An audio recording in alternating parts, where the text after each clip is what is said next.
All right, well, it's been a while since I've been doing these videos, so probably a week now. So chaotic time was Thanksgiving just a week ago today? I think so. Today's Thursday, obviously, December 5th. So a week ago today, we had Thanksgiving, and gun hunting for deer in Michigan is only about 15 days. There's a late antlerless season, but so I had to get out and try to get a deer, and I sat there for 4 or 5 days without coming in, just sitting out there all day, desperate to get a deer. Didn't get anything. And then on November 30th, last day of gun season, the very, very last day, I was sitting there getting pissed off like I did every day, sitting out there wasting my time. When I look up and a big 8-point buck comes walking out, and I smoked him. I killed him. And now he's in my freezer. But I don't know if you've ever butchered a deer before. It is a very, very, very time-consuming activity. It's something that took me about 3 days, basically, to do it. I had other things going on during the day as well. It wasn't like I was just doing that. But the reason why I haven't been doing these videos since then is largely because this deer consumed my life. Feeling rather run down and burnt out. Things have been kind of chaotic, so I'm back. I'm here. So, yeah, it feels like an eternity now that I think about it, but it's only been like a week. And it feels like the election was 1,000 years ago.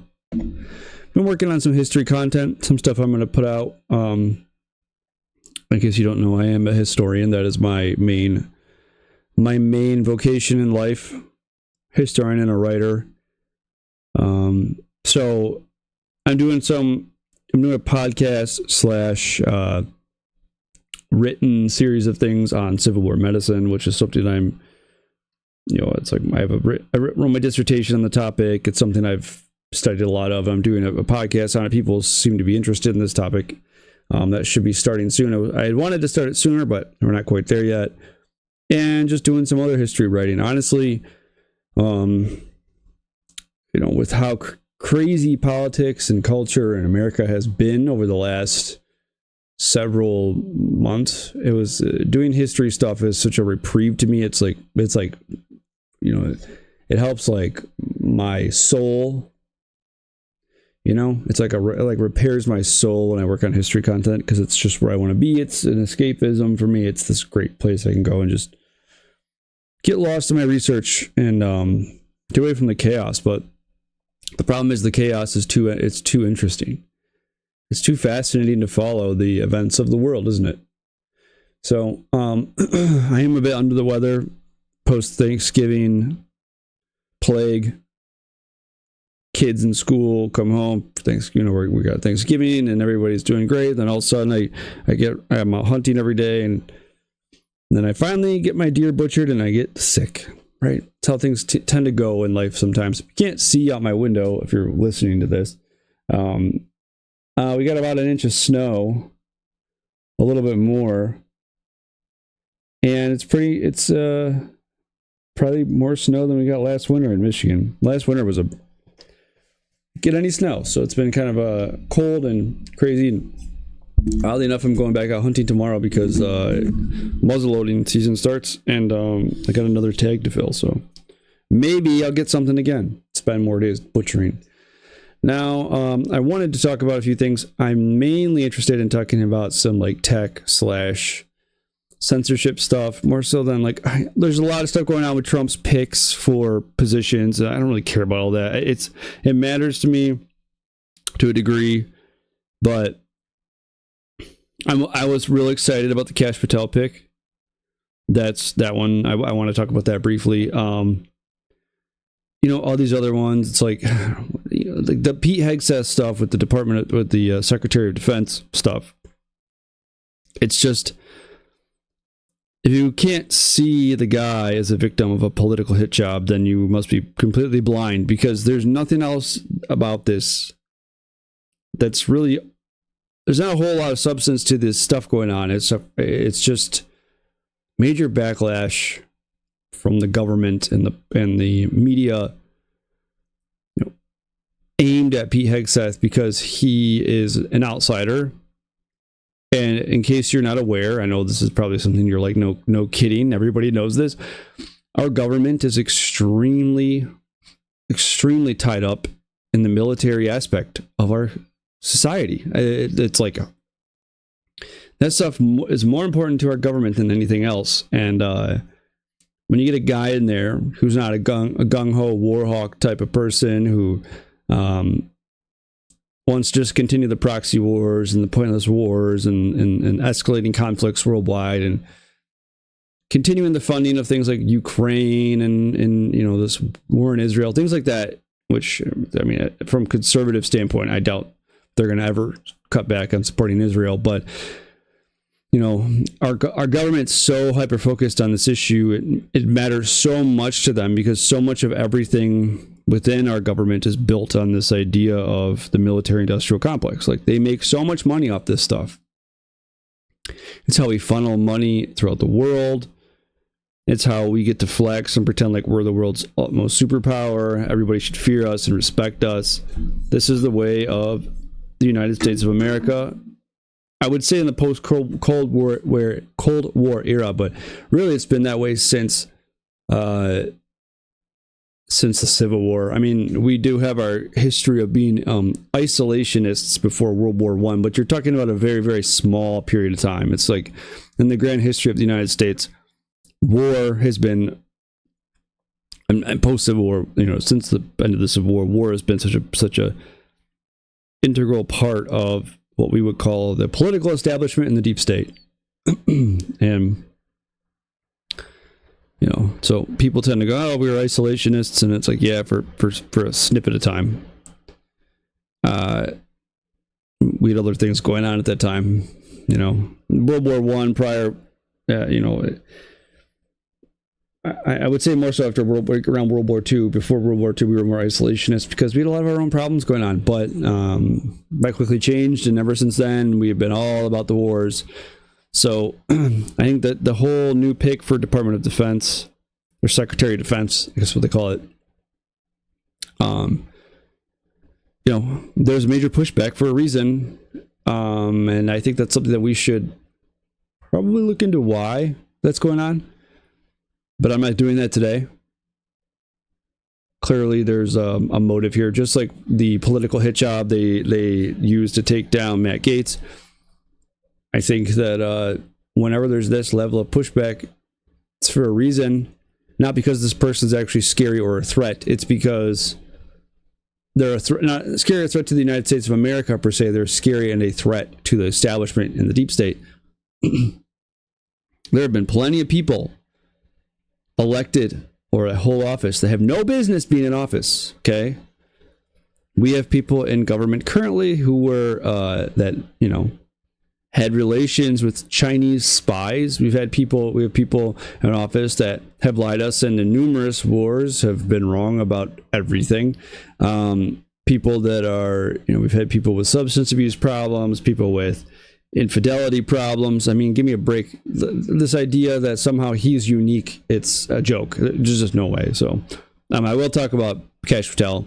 I'm excited about that one because I think that our intelligence agencies need a desperate overhaul.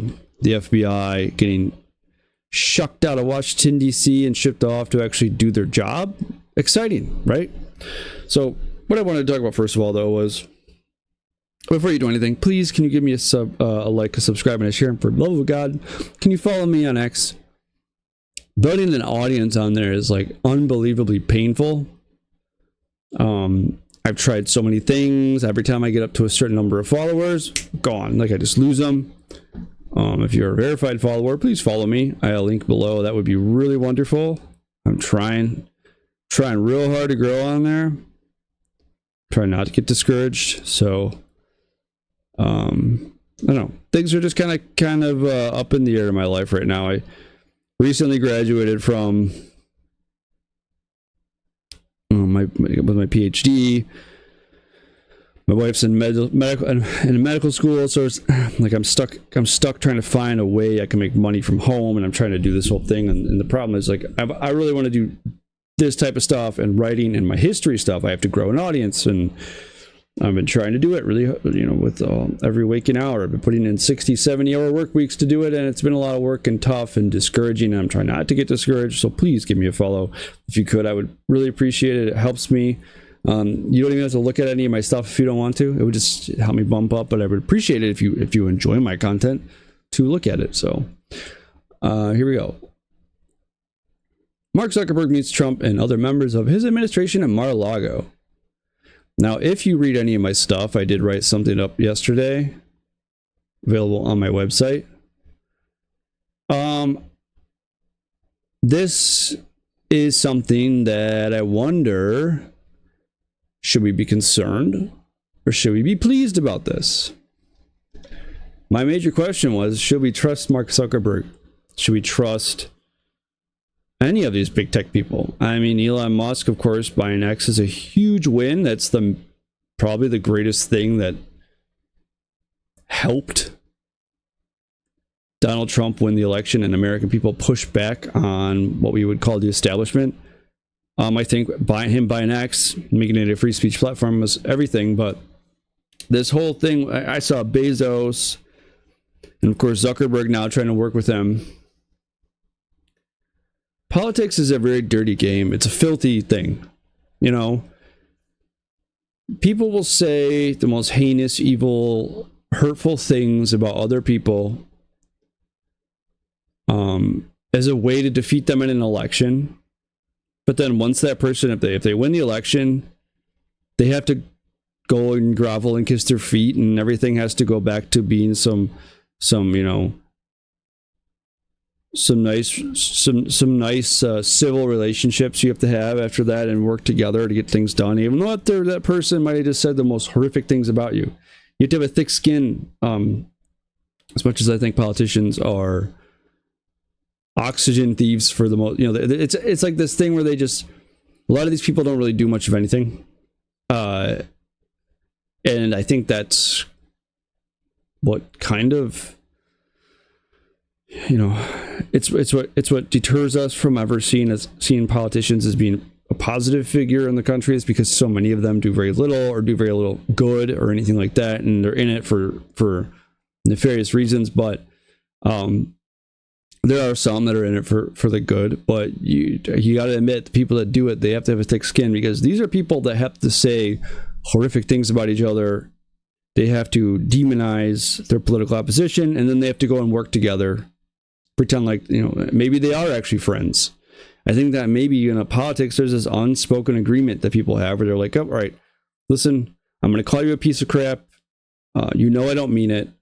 Just get over it. I think that, like, with all the horrible things the media, the political establishment have said about Donald Trump, I mean, they call him a fascist, call him Hitler, call him a Nazi, call him a sexist, a racist, a rapist, whatever you want to call the guy.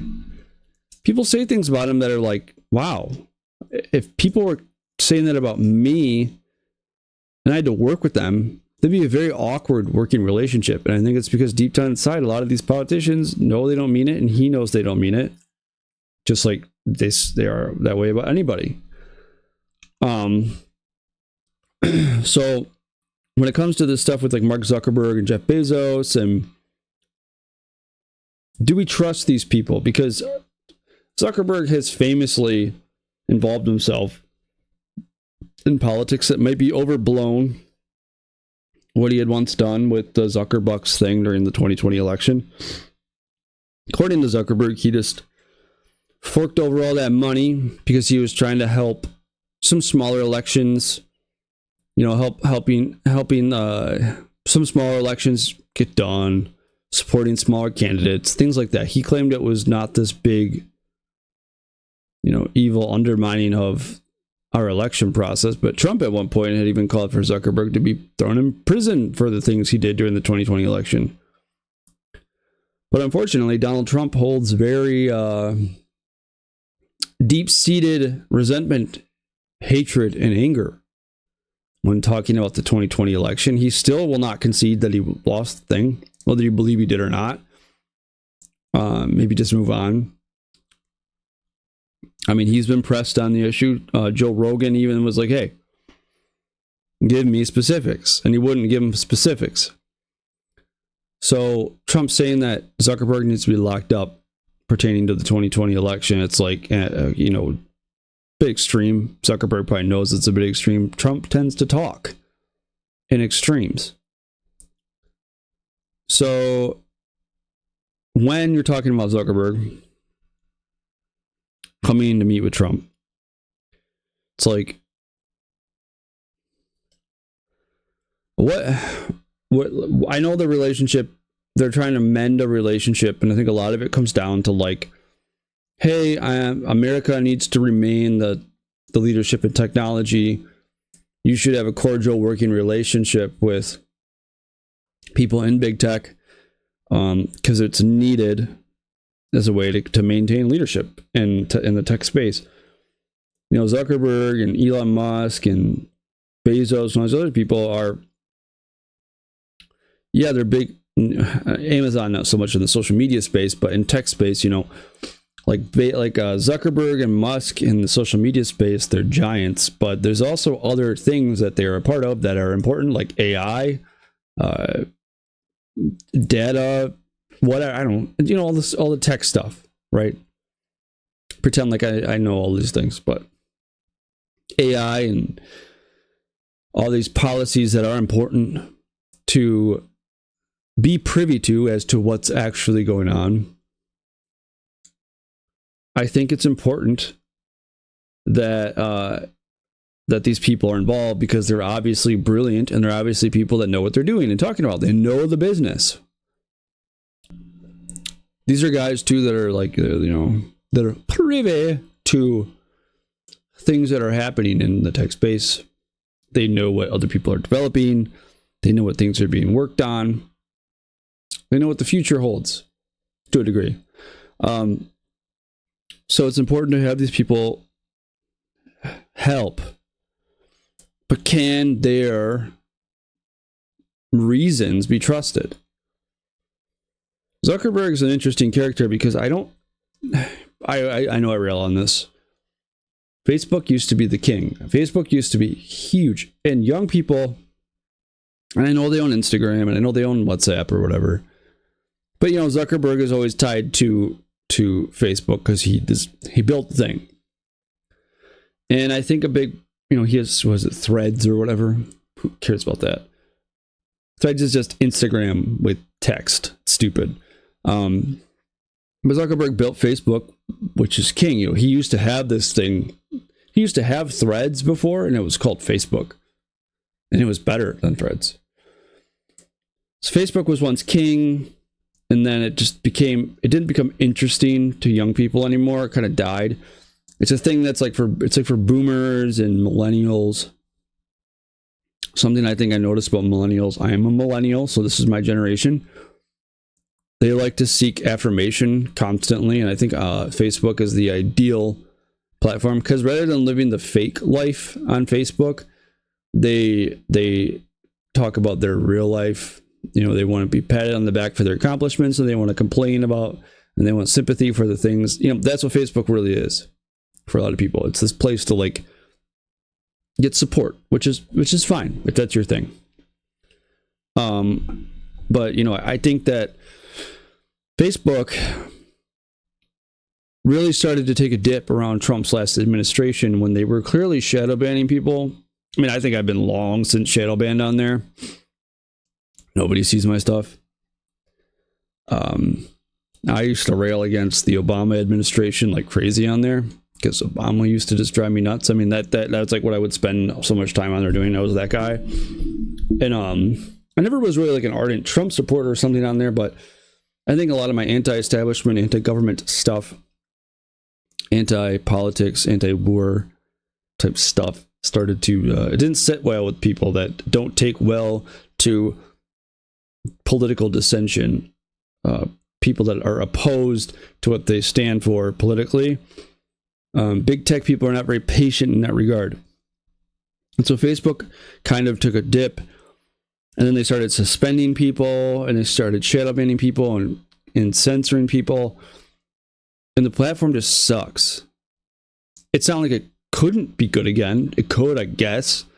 There are some things on Facebook I appreciate. I like Facebook groups because, I mean, I'm a nerd in so many different areas. Okay, I love football, so I'm like in a bunch of different football groups for like my teams.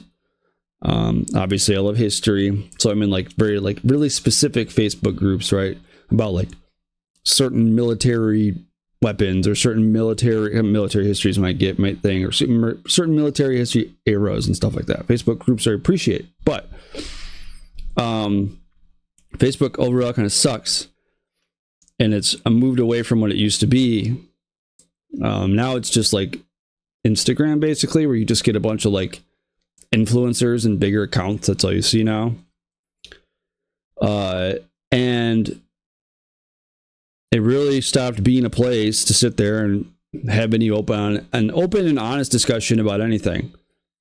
Back when it first started out, Facebook was the Wild West. I mean, you should have been there. If you weren't, it was pretty crazy on there. You could say anything. People did say anything. Stuff people really regret saying now. But Facebook became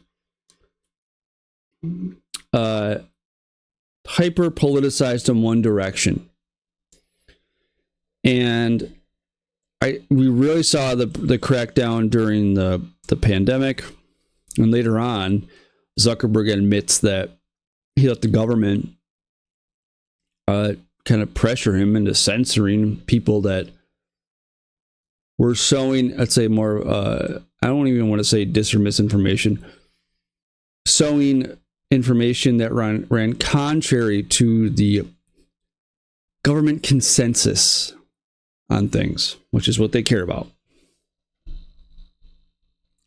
Consensus is so important these days to the machine. And so this is what happened during this time. You know, he claims they were pressured. He sent a letter to Jim Jordan admitting so, and he gave in. He went on the Rogan podcast and said, hey, I let the government pressure me into censoring the Hunter Biden laptop story. And then now, just days ago, we have some executive on Meta saying, no, we've gone way too far with the censorship stuff. There have been plenty of times we've got it wrong because we go way too far. And is he saying that because it's just we have to play ball now? Because this new administration, thank God, is going to be pushing back against censorship. Because this is the United States of America. It does not have a place in our society. And the internet is where life exists most of the time these days. You cannot have censorship. I mean, it's yeah, you can shut down illegal speech or people that incite violence. And I'm not talking about your feelings being hurt. That's not inciting violence. I'm talking about real violence. There's a place for it. But if you're going to censor somebody because, well, they're sharing lies or the wrong information or they're incorrect. Sorry, that's not a reason to censor anybody or shut anybody down. No way. They have every right to do that. You have every right to hear it and see it and listen to it and share it yourself. There's no law against it. If they would have, a lot of things they would have shut down claiming it was misinformation or disinformation turned out to be right. If they had the ability to shut all that down, the only narrative you could share was their truth, which is just made up. A made up thing they want everybody to believe. I'm sure me saying that, they'll say that's misinformation. Go figure. I don't know how you would deny that, but it is. And, you know, these people, people like Zuckerberg, it's like, when they got into this whole thing, building Facebook, Meta, things like that, I really highly doubt they listen, there's probably lots of people out there that are like, oh, they're power hungry, evil, and psychotic. Maybe to an extent. I don't think someone like that gets into doing what they do because they really, really just want to control everybody's minds and have power over everything. I think it's like a lot of things where somebody builds something that's cool and unique and different, and other people see that as an opportunity to exploit it to their advantage. And the problem with Silicon Valley is it's so corporatized that people with money and power that really, really want to really exploit that have the ability to do so. And I think that's what happens with companies like Meta, happened with Twitter.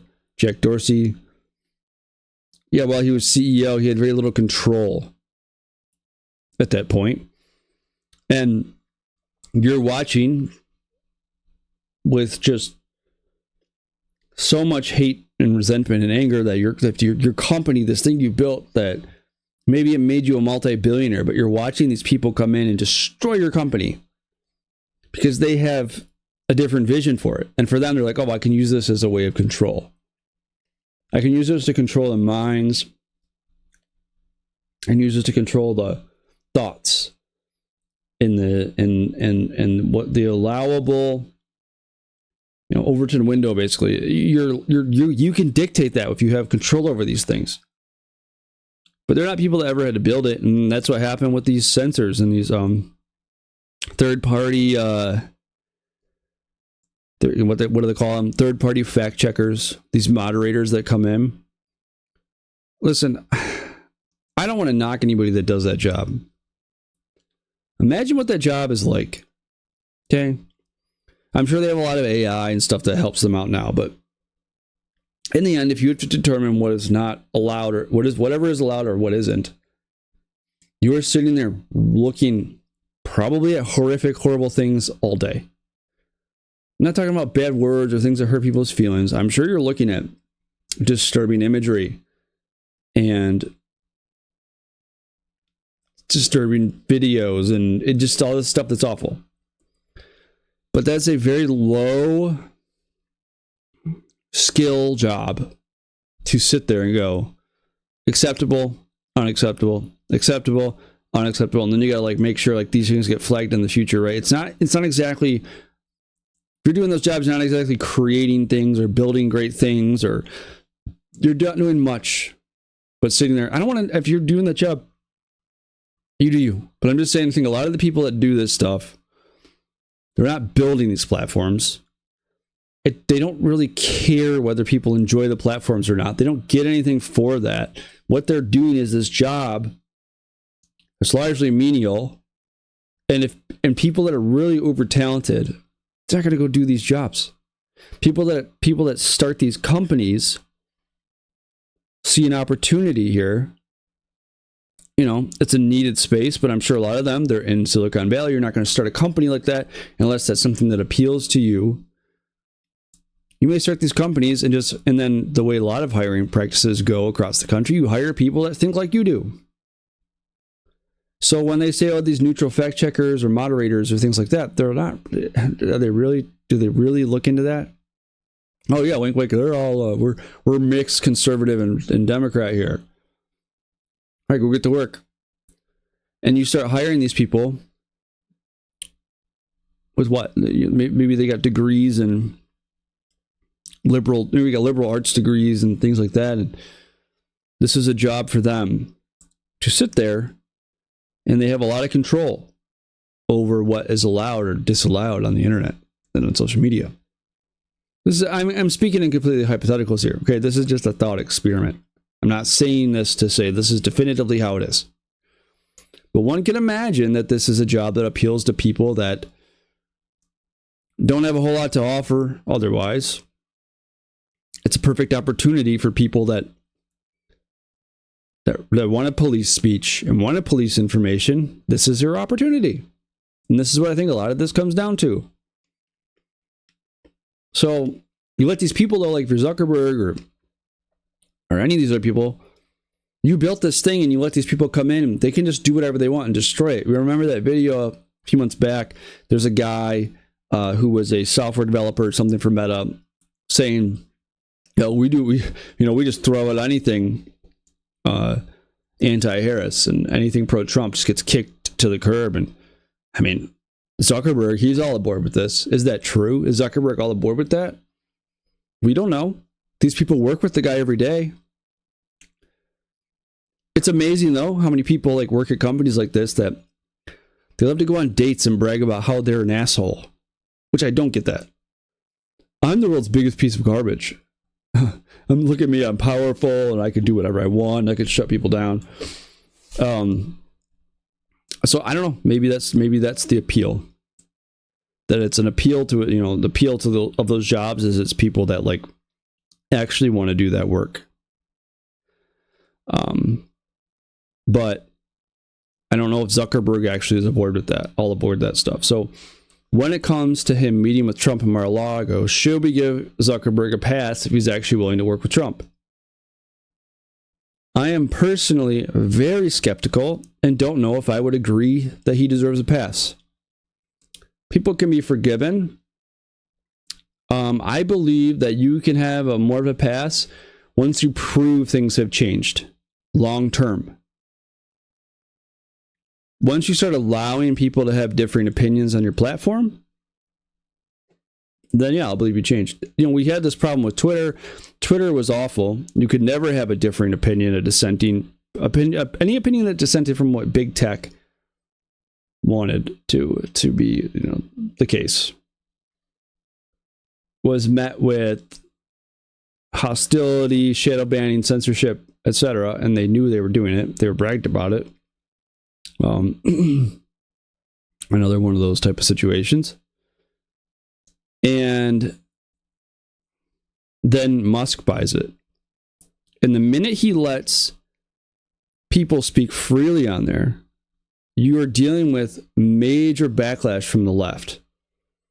They're screaming and they hate it and they want to flee the platform. And then now we see they all leave to Blue Sky. Blue Sky has now just become old Twitter, which is just a place for unhinged leftists to go in tangents and they get to be in an echo chamber, which is what they enjoy. I'm starting to come around more to the idea that the leftists like an echo chamber more than the right does, because the right already did the whole fleeing Twitter and Facebook thing and kind of came back around. Remember that we had Getter and Gab and Truth and Parler and Minds and all these other sites. Things, they kind of came back around, right? Because the echo chamber is not as much fun. You don't sit there and just talk politics about, with your fellow right-wingers all day. But the left, this is what they're used to. This is how most platforms work in the tech industry. I mean, they like that because that's what it's always been for them. They don't want to have to hear a different opinion. I thought maybe they'd be back around because it's going to be lame. But no, this is what they're used to. So Facebook, if Mark Zuckerberg has truly changed, then change things. Because the future is free speech. The future is in free speech. It is not in censorship. People outright rejected that, and there's a huge pushback coming. That's a funny thing was Threads was designed originally to be like censorship Twitter. Remember the leftists all were gonna flee. They're gonna flee Twitter and go to Threads. Well, why would Zuckerberg create it if he really cares about things like free speech? The answer would be that. He doesn't. Maybe he does, but if I was Donald Trump, I'd be very, very skeptical. But the problem with Donald Trump is he wants these people to like him. He wants to be buddies with them. He wants to forgive and move on and act like things are going to be cordial. I wouldn't trust this at all if I was Donald Trump, but I'm not Donald Trump. So be careful. It's good to have these people all aboard. But,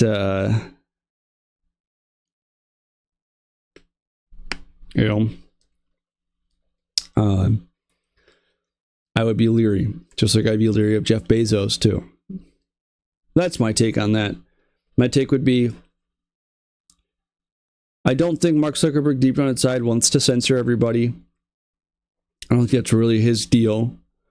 But I think that your company is built on this foundation of we censor people now.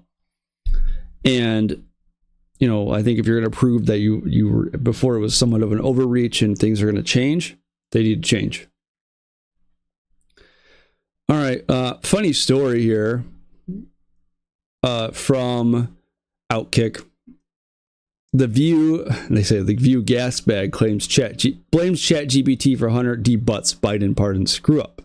So Anna Navarro, who's on the stupid show The View, like whoever, I don't know who watches that garbage, said Woodrow Wilson pardoned his brother-in-law Hunter D. Butts, Bill Clinton pardoned his brother Roger, and Donald Trump pardoned his daughter's father-in-law Charlie Kushner, and just appointed him ambassador to France. But tell me again how Joe Biden is setting precedent. This harkens back to the whole, obviously Joe Biden's pardoning Hunter. So pushback here is, of course, the left, they have to defend it no matter what. They have to be okay with everything that their side does. And it's funny because she claims that Woodrow Wilson pardoned a guy named Hunter D. Butts, who doesn't exist. Hunter D. Butts was not Woodrow Wilson's brother-in-law. The story is, according to where she got her information, is that Hunter D. Butts was a disgraced World War I commander that needed a presidential pardon because of some incident that happened during the First World War. She goes on live TV on The View and reads this off, saying, well, Hunter D. Butts is Hunter D. Butts. Was it on live TV? Let's see. Those of you might have just been on Twitter. So not on live TV, but this is someone from The View. So they go on live TV all the time. And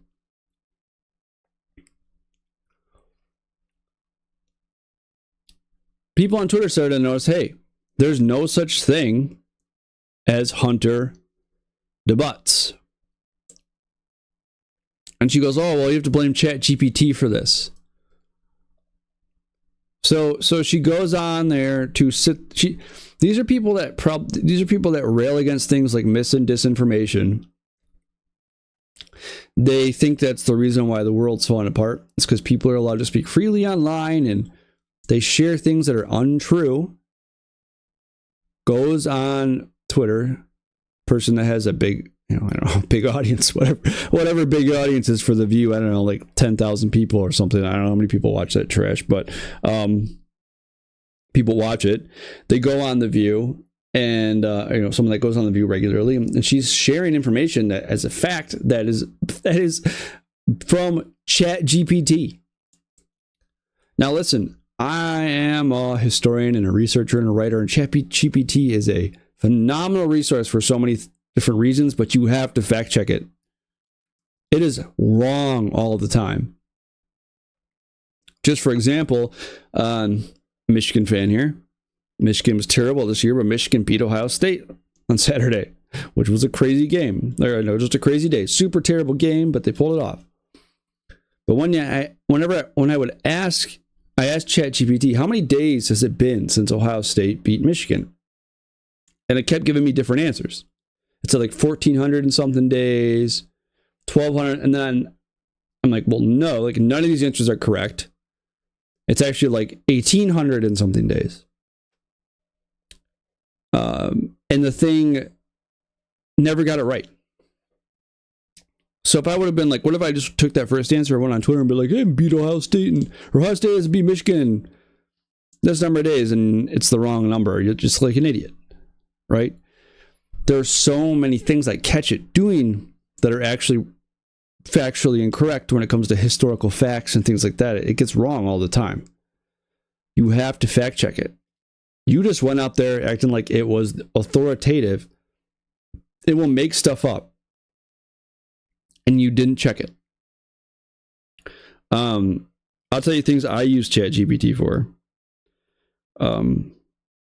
I like to use it to summarize things sometimes, like if I'm reading articles or even books. You can even take pictures of book pages. What I like to do is, because the way my mind works is I like to challenge myself. So the best way I learn is I read something and I teach it. So to me, a lot of times teaching it is I write it down in my own words, right? Then I have to quiz myself on different parts of it. ChatGPT is phenomenal for this reason. You can go, okay, summarize this for me. You could take a whole article or a book or a chapter and summarize it for you, and then write up questions. Like, I can read it, and then I can read the questions, and I can challenge myself on different parts. I can have it think about things in different ways or critically this way and that way. But I would never take it as factual. I always check my work. It's great for those things. It's a huge time saver, because historical research is a very arduous, long process, especially if you're trying to make a living doing it just from a popular extent. I'm just gonna sit there and I'm gonna put up some blogs or whatever, newsletters. Like, if I'm gonna research that, it takes forever, and it's nice to have the research assistant, but I would never depend on it for facts. I would never go, hey, ChatGPT, tell me what happened. Tell me what happened in this battle during the Civil War, and go, okay, well, this is what it said, so it must be right. Check its sources.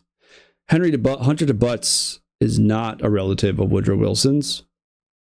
Don't know where that came from. Probably scrubbed the internet and found it in some random back corner of the internet, or just made it up. But ironic how somebody who is a member of the media that rails against things like misinformation would just use ChatGPT as if it's a authoritative source.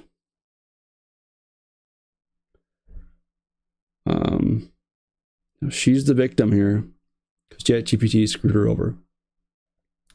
When I was an undergrad, Wikipedia is garbage. I would never use Wikipedia as an authoritative source on anything. The only thing to me Wikipedia is okay for at times is citations, give you bibliography at the bottom, and footnotes. You can check those. Phenomenal way to find things, but I would never take it as fact, because it's extremely biased. It is very left-wing and does not like anything remotely conservative. If you don't believe me, look up just about any right-wing personality or conservative commentator or writer or politician. They're always a far-right conspiracy theorist, racist, fascist, blah, blah, blah, blah, blah. But this is how it used to be. Remember, Wikipedia was always this, your teachers or professors, but cannot use that as an authoritative source. Well, I hate to be the bearer of bad news, but a lot of time ChatGPT's primary source on anything, like in a historical context or whatever, they draw it from Wikipedia first. It's just pretty wild that people would think that that's authoritative, but people are lazy, and we live in an information age where we are buried by information at a constant rate, and it's hard. It's hard to keep up. Listen, I have a library full of books, constantly getting new books. Through graduate school, I taught myself to do a speed reading type thing, so I can read books pretty quickly, pulling just the pertinent information out.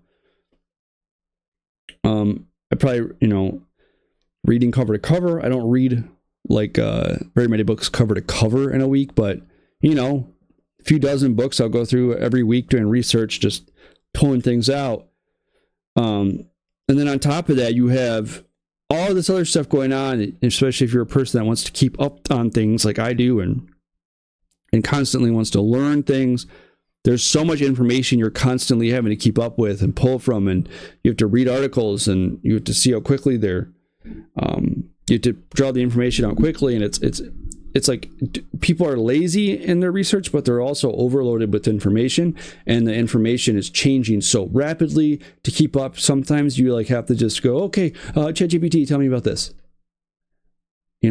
And that's what people are doing, and just don't do that without checking the sources. You can ask ChatGPT for sources too, like that Hunter DeButts thing. Hey, tell me about this Hunter DeButts thing. Where did you get this from? Here's a link. There you go. Check it out. All right. So, funny story. I thought it was just interesting to share. Okay. Now, one thing I thought was, all right, I guess I'll hop over this topic real quickly, because I'm sure this dead horse has probably been kicked for days now. Kash Patel has drawn the ire in the frantic media. They've drawn the ire of the establishment, and the frantic media and political establishment people are freaking out about this pick, which should tell you they did the right thing. Now, there's this story going around, like people like John Bolton, these deep state hack people that think that we should still listen to them, even though they've gotten everything wrong. Will claim like people like Kash Patel are not qualified for this job. Now, this whole article here talks about a former FBI supervisory special agent named Jeff Danik says that he fully backs Kash Patel. And I don't know, it's just, when I listen to Kash Patel speak, it sounds like common sense to me. So I wanted, this is Kash Patel's resume. Okay. He's unqualified, according to people that, have ruined everything.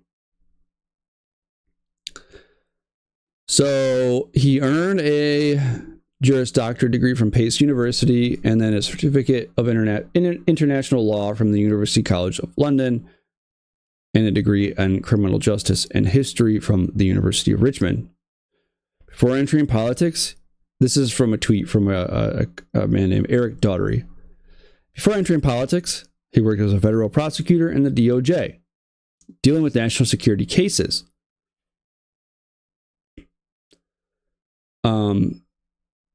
He served as the chief of staff to acting Defense Secretary Christopher Miller in the final months of the first Trump administration. He oversaw 3 million employees and managed $2 trillion in assets. He worked as an aide to Representative Devin Nunes on the House Intelligence Committee, where he looked into the Russian collusion scandal, the fake Russian collusion scandal at this point. He was a senior advisor to acting director of national intelligence. He served as a National Security Council official, senior director for counterterrorism in 2019. He managed counterterrorism initiatives, elimination of ISIS leader Abu Bakr al-Baghdadi, and an attorney who graduated with a JD. Okay, so I already said that. So this is somebody who he's not qualified. Yet he has a phenomenal resume for this. And what's even better is Kash Patel is averse to the bureaucracy, and he wants to gut it and cut it and get rid of unnecessary positions, and he wants to get the FBI out of DC, which they have no business being there. He said there's 7,000 people in DC alone that need to just get sent out. See ya, we don't need you here. Why are they there?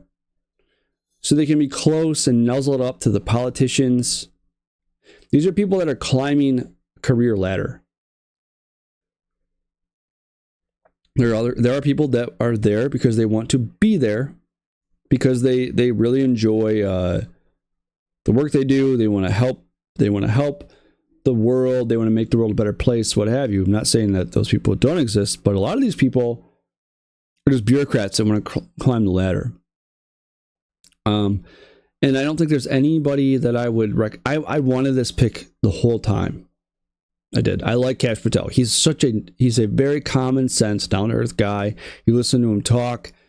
The news and media talks about him like he's an extreme far right Trump loyalist who just, he's basically just a Trump worshiper, and he won't think for himself. And it's like, what are you talking about?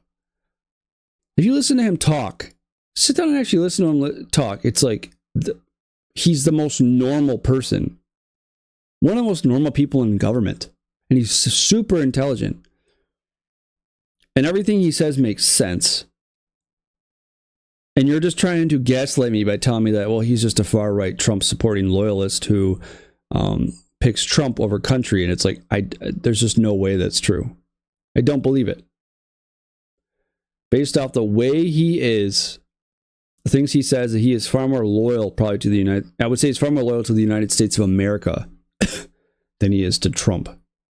Yes, he's a Trump loyalist, but I think it's because he believed in the mission that they set out to do. And no, it's not their mission of fascism and white supremacy or whatever dumb crap people will come at you with.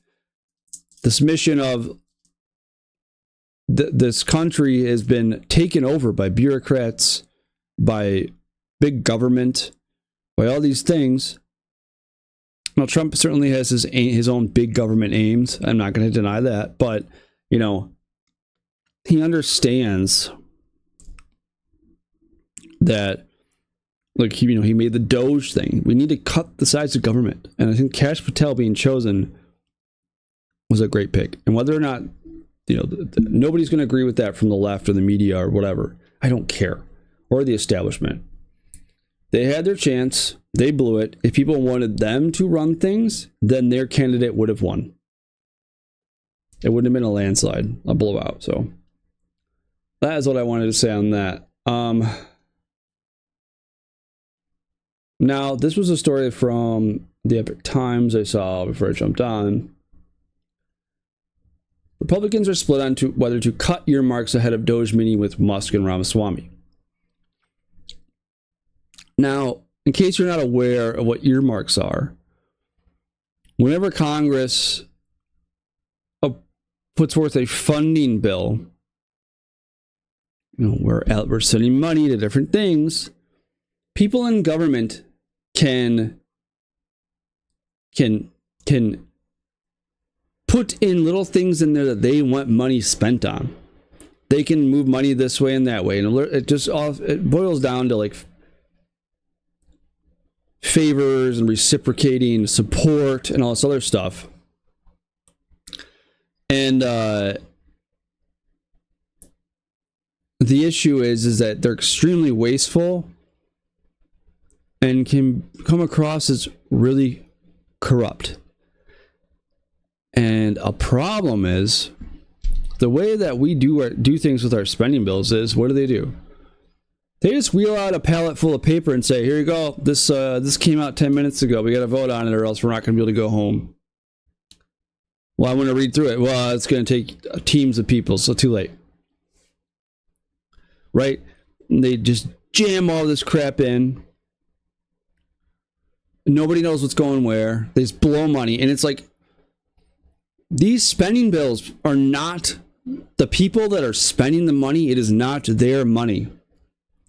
I get tired of getting these letters from politicians and people. Well, Governor Gretchen Whitmer, you know, she spent $10 billion on you know, fixing education, reforming education, and then she spent $5 billion on, you know, supporting labor union. It's like, it's not her money. Somehow, listen, I can do exactly what you do. Ready? Pen, paper, here we go. There you go. Vote for me. But you didn't do anything. Well, I mean, I just signed a piece of paper, and a bunch of money that's not mine is going to go to people that I want it to. So you should vote for me, because I spent a lot of your money that you didn't ask me to on things you didn't ask me to spend it on. But they're things that make you, you know, a good person if you support them. So you should vote for me. That's what this is. That's what these spending bills are. Our government is not held accountable for this is a subject that boils my blood. Our government is not held accountable for anything. They can spend as much money as they want. They will continue to spend money. They are under this premise that if they spend money, it helps fix our economic problems. It's like, no, that's preposterous. It makes things worse. They don't care. We get taxed through inflation. We get taxed through all these other ways. Through taxes. and they just get to spend. And earmarks, it's like, no, we don't need to have a bunch of things in there where different people in government could come in and like, oh, give me $100,000 from my college that I want to grant, and give me $100,000 here. And it's like, no, we don't need any of that. That is not what this money should be used for. And the fact that there's even a question whether we should get rid of them or not. Yes, the answer is resoundingly yes, because that is money that we do not get back. How many of you have benefited from earmarks in your life? Or government spending? I mean, like, oh, there's roads and power lines and blah, blah. Okay, but you're telling me that, like, what fraction of our budget is that? No, it's trillions of dollars on useless garbage that we get no return on. That's it. Waste. All a waste. And you're going to debate whether or not we should continue to just let people in government spend money willy-nilly, giving it to the people they want to. They better. Man, the future of this country is so screwed unless people have people could somehow just develop common sense. And listen, I know it's a very hard thing to do, but you can't just spend this country into oblivion and think things are ever going to get better. The more you allow people to have programs like this, where they can just earmark money for whoever they want, whenever they want, you have a problem. And I think that we're reaching a point now where people that don't stand for actually cutting back the size of the government and the funding of it and all this stuff, they need to go, and we need to get people in that do, because this is an existential threat. The tens of trillions of dollars that we are, that we are sinking in under, there's no way to dig ourselves out of that. It's impossible.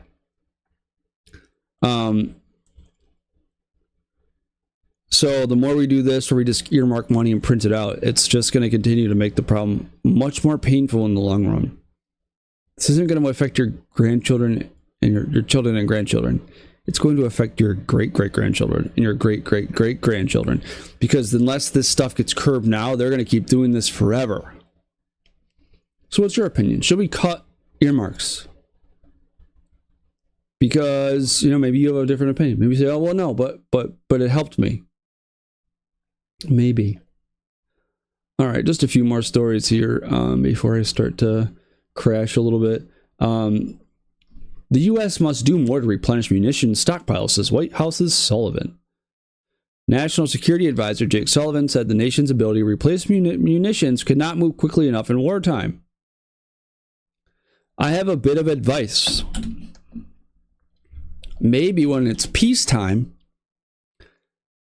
stop giving away our munitions, so that way when it's wartime, we will have them. Genius. It's this. You guys have destroyed the manufacturing capabilities of this country, and then you're going to go around and be like, well, why can't we manufacture weapons fast enough? Well, maybe stop giving them away. Maybe if we have a competent leadership in this country, we won't have to worry about funding all these stupid wars and starting new ones. And well, if World War III starts, then we're screwed. Okay, well then don't start World War III. Problem solved. Pretty amazing. The nerve to say that. Well, if World War III were to happen today, we'd be so screwed. We wouldn't have any weapons. No munitions. Huh. Imagine that. During conflicts like World War II, dating back to the Civil War, they're called total wars. Total war, a big part of the term is a total war is where it mobilizes your entire economy to fight it. We've had to do that in every major war we fought. I'm talking like major spur of the moment type conflicts. World War II, World War I, the Civil War. And we we flipped it around to our entire economy focused on producing for the war effort. After World War II, that was so lucrative that we continued to just press this focus on munitions. The Cold War, very economically advantageous because you get to keep that military industrial complex going. The space race, very advantageous. People are fed up with war. People are burned out. People don't want to support it anymore. People are sick of people dying needlessly. They really, really dragged out the whole munitions thing to the point that people are just done supporting it. So this guy can sit there and cry about this, but people just probably aren't going to care all that much. Is it a bad thing? I don't know. It could be when war happens. But maybe the idea here would be for the people that run this country and the people that run our military to just be a little more conscientious when it comes to dealing with things like munitions, dealing with things like starting wars, pushing buttons, pushing people. Maybe you should be a little bit more responsible. Because all of our problems, economic problems, global problems, formulation problems, impending wars, that's not the American people that are irresponsible. It's people running the show. So, all right, well, I'm going to cut this video here. I am running out of energy. Still under the weather. I really wanted to get this out. So, appreciate you watching. Please like and subscribe and share and comment. And I would really, really, really like it. Give me a follow on X if you're on there. Other platforms too below. I would hopefully do a video tomorrow. If not, maybe Saturday. I'm going hunting again tomorrow. I really hope I get another deer. I mean, these deer like feed my family for an entire year. I don't waste anything. So before like the anti-hunter people like freak out, it feeds my family and I waste none of it. Okay. Every scrap of meat, the bones, I use it all. And it's very crucial to my survival, especially with the way things are right now. I'm not making any money either. So if you want to help me out with at least just sharing this and subscribing and liking and commenting, that's huge. I would rather eat a wild deer than buy my meat from the store, where it's ungodly expensive for one, and it's also raised terribly, and it's could be garbage meat, whatever. So come at me, you guys, if you don't like hunting, but it's part of my livelihood. So hopefully tomorrow, if I get another deer, I will not be able to do a video then. But if I don't, Saturday I'll be back, or tomorrow night I will be back with another one. In the meantime, like, subscribe, comment, share, show me the love. I will be back again soon. Bye.